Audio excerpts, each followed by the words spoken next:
Welcome to the Simple Doesn't Mean Easy podcast. We are here every Monday and Friday working at simplifying things in our lives, one day at a time, one simple step at a time. I'm your host, Michelle Visser, and I'm extra glad that you are with me today.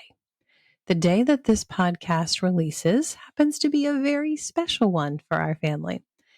May 6th, 2014 was the day that we moved in to our current property. And it's the day that this whole different life started to unfurl in front of us. And we had no idea what was coming. So today is one of two parts where I'm going to share with you some things I've never shared before. And hopefully encourage you, no matter what stage you are in your current journey towards whatever big thing you're working towards. I'm really hoping this story of our family as the accidental homesteaders is something that encourages you. So I had told you in our last episode when I was chatting with Terry, the lavender farmer. That was a fun one. If you missed it, go back and listen because there was a lot of great stuff in there. But when I was chatting with her, it dawned on me, this episode, so listen in next week, guys, I'll be sharing with you some about our story because it's going to be the 10-year anniversary. And then I realized, you know what? I really don't want to just spew out to you, this is what happened to us, without some introduction. I guess introduction isn't even the word I want to use. I sat down and I thought about the last decade of our lives.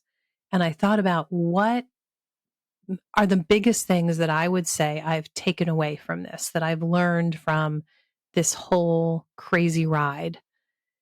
And that's what I wanted to talk about today, because I felt like if I didn't start off by telling you, look, this is the 6 things that I have learned as an accidental homesteader that I think will encourage you, then who the heck cares about my story? My story doesn't even matter because it's really all about you guys, the folks listening, and how my story might encourage you. So just rattling off my story really isn't enough, if you ask me. So next week, I'm going to give you some of those deeper insights, behind the scenes stories. But today, I'm going to tell you the 6 things I learned as an accidental homesteader. First thing, simple living. I had no idea how therapeutic it is. I mean, it makes sense. Of course, it makes sense. But it's just not something I ever thought about. And I'm not just talking therapeutic like when you go on a vacation and, oh boy, that felt so good. I feel revived. I'm talking like life-changing, physically altering therapeutic. And in our modern society of crazy, nonstop, hectic stress, we need this therapy. I needed this therapy, and I didn't even know that that was going to be part of what I was working towards. But over the years, as I saw friends of daughters coming home, college students coming home for a weekend or a long week, or staying for a camping time over the summer, like I saw it then that, getting away from the stress, being in a place where it's quiet, where you see nothing at night but the bright stars, and you hear nothing at night but, the spring peepers and the crickets. It is therapeutic for these kids who are under so much stress, working so hard on their studies. They seem to kind of be craving it. And when I saw one particular daughter going through a lot of medical difficulties and a lot of horrible pain, I saw every time that there were baby animals born, it lifted her spirits. And she would be spending a whole lot of time with those baby chicks or the baby bunnies or the baby cow. And it really genuinely helped her.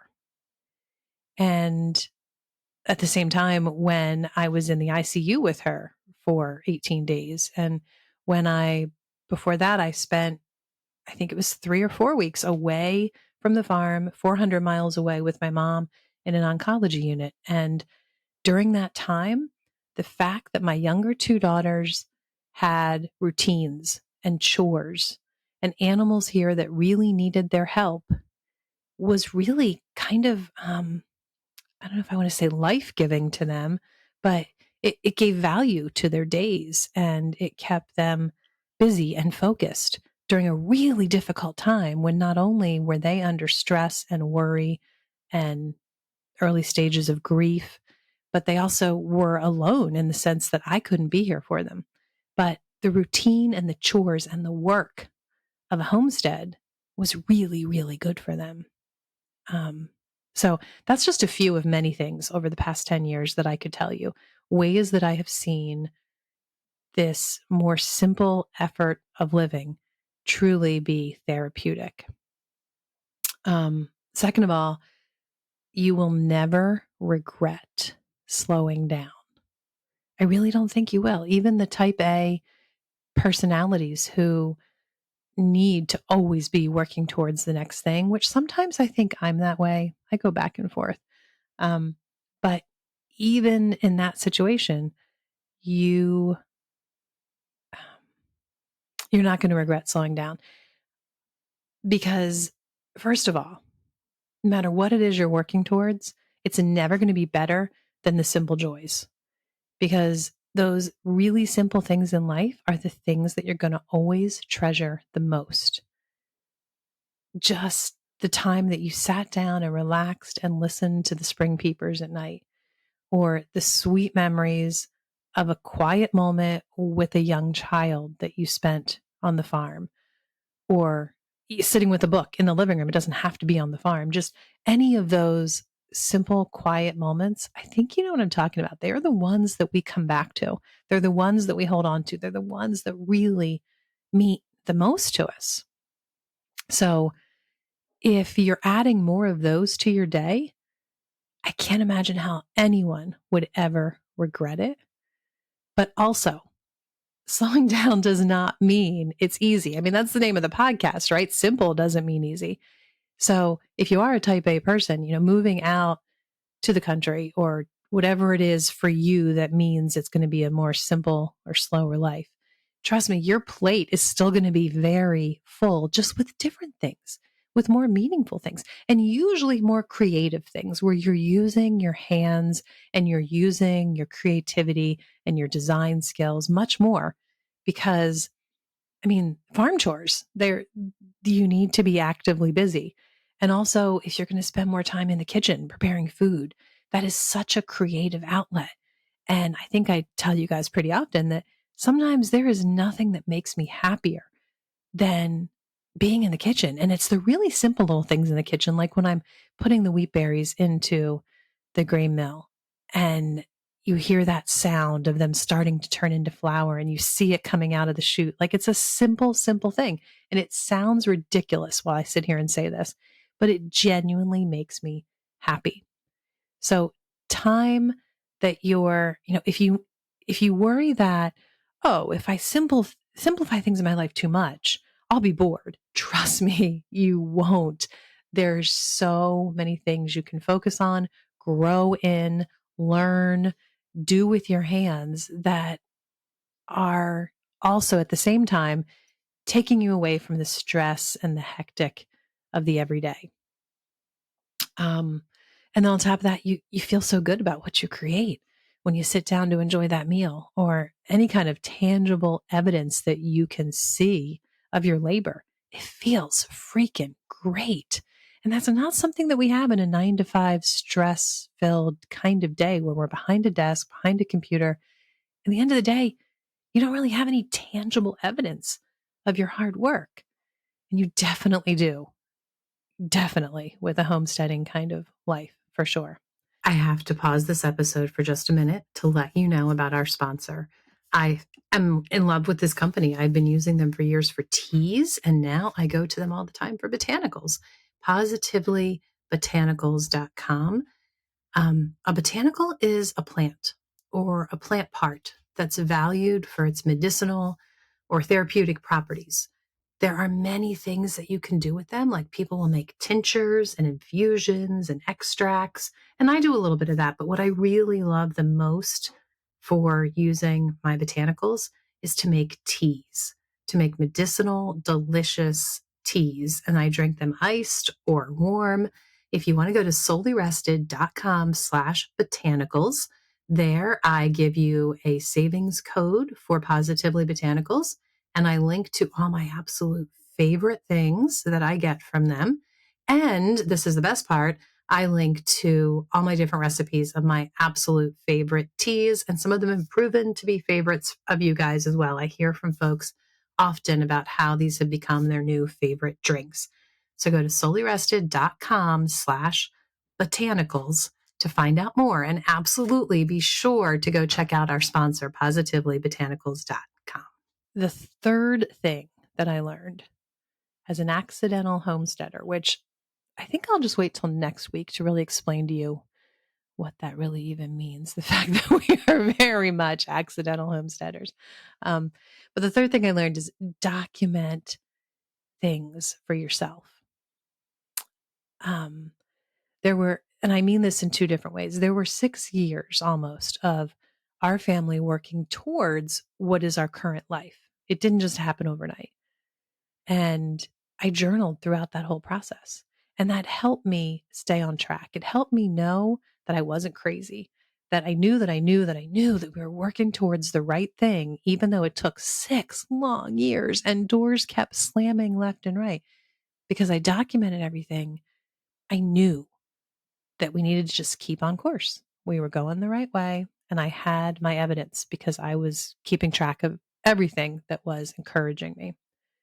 But also, once we got here, I then realized I really needed to document everything, because you think that you're going to remember how you cared for those baby chicks the first time when you have your second batch of baby chicks, but you won't.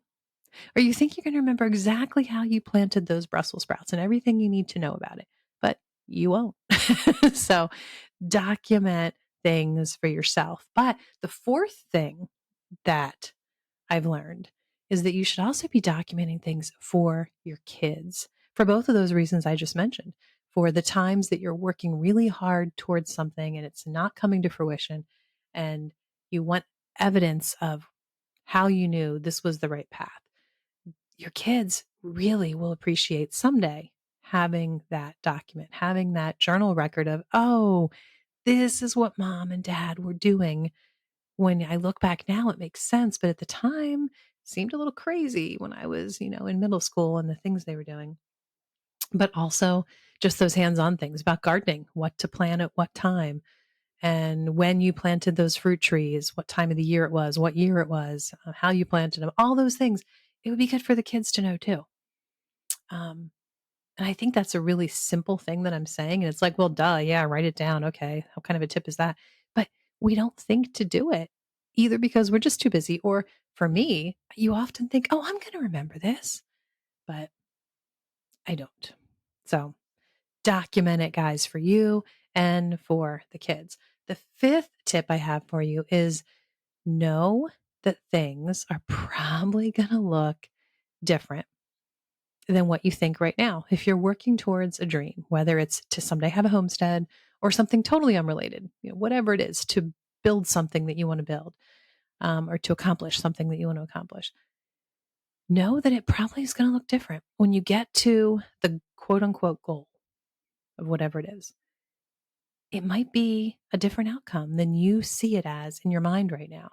But that's not only okay, it's actually a good thing, because if you're working hard and you're growing and you're learning right now, it turns out that the different final goal is going to be better, because not only you've learned and you've grown, but also because as you've learned and grown, you grown too.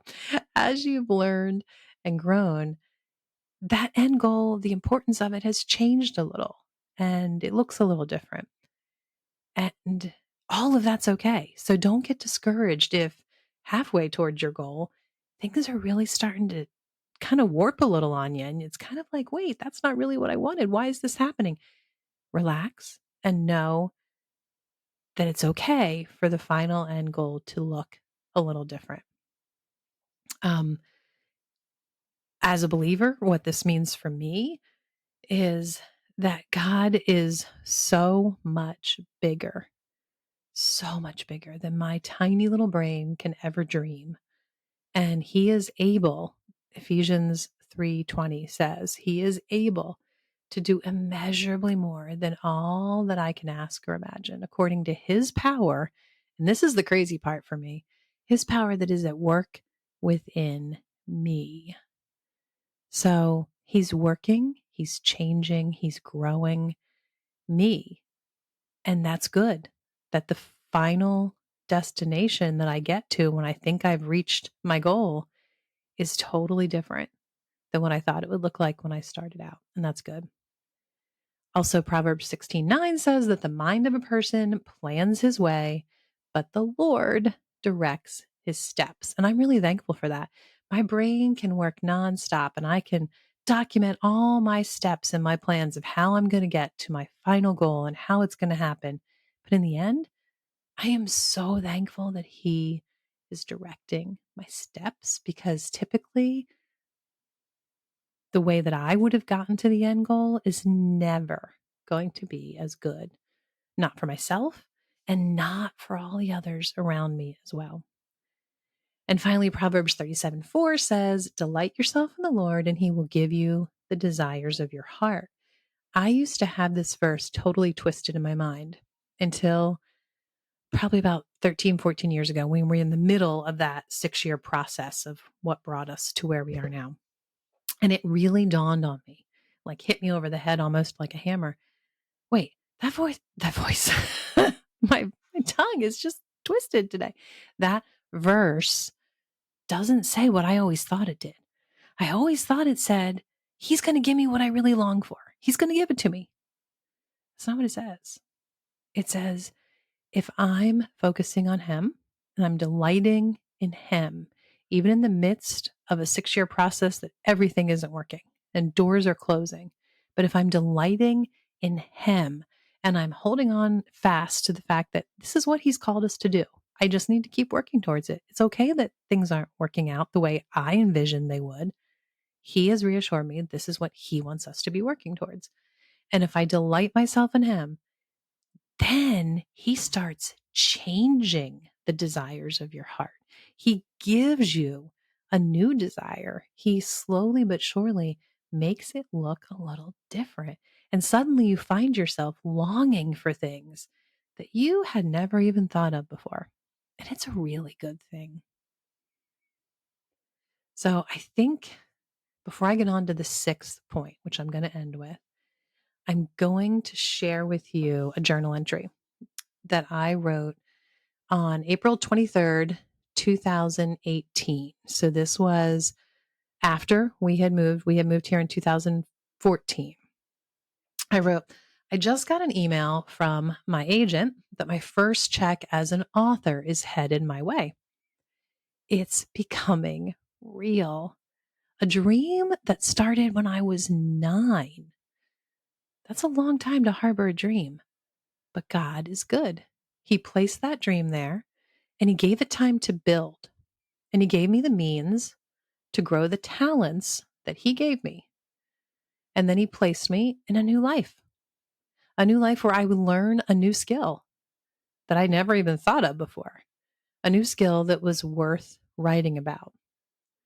Right beside my awesome hubby and my daughters. And now, after I long ago placed that dream that I had as a little 9-year-old girl, and I kept throughout my teen and young adult years, I placed that dream on a back burner. But I'm realizing his timing is absolutely perfect. Do you have a dream?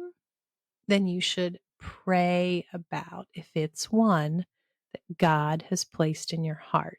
If it is, ask God to give you the means to reach it. And just as importantly, ask him for patience. Patience to wait on his timing, and ask for endurance, the hardest part. endurance to work your butt off when you know it's time to do so. Of course, I'm learning that nothing is about me. It's all about him. And I'm so tickled that he has plans for me and the talents that he gave me, that with them, I can enrich someone else's life. And I can give him glory for the miraculous, edifying, nutritious joy that he gives us that runs through trees. Capital letters, all underlined, trees. Soli Deo Gloria, which is Latin for to God alone be the glory. So I think that makes it really clear to you what I'm trying to say, that everything's going to look different than what you think. And it might take a really long time, but all that's good. It's all really good. And finally, you know what? For those of you on YouTube, I'm actually going to pull this down. I have this little sign. Well, it's not that little. I printed this on blue paper when my daughters were in middle school, and it has always hung somewhere where I can see it. I don't know why I chose blue. I just wanted it to be really obvious. I guess it's always hung somewhere where I can see it when I'm in whatever my office area has been. And it says, what we call the process, God calls the end. Oswald Chambers.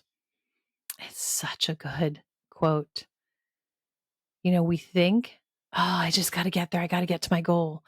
But I have to stop and remind myself all the time, wait a minute, the steps I'm in right now, the day that I'm in right now, this right here is God's goal for me, not that hard thing I'm hoping to eventually get to. Because in the end, this is something else I learned in the past decade of my life. You are not going to be happy with your final destination, that amazing dream that you've been working towards.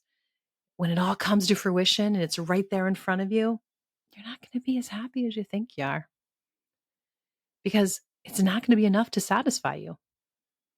You'll be like, wait, I worked 5 long years, or maybe 7 years, or 6 years, I guess. I'm mixing my numbers up. Like 6 years of working towards even moving.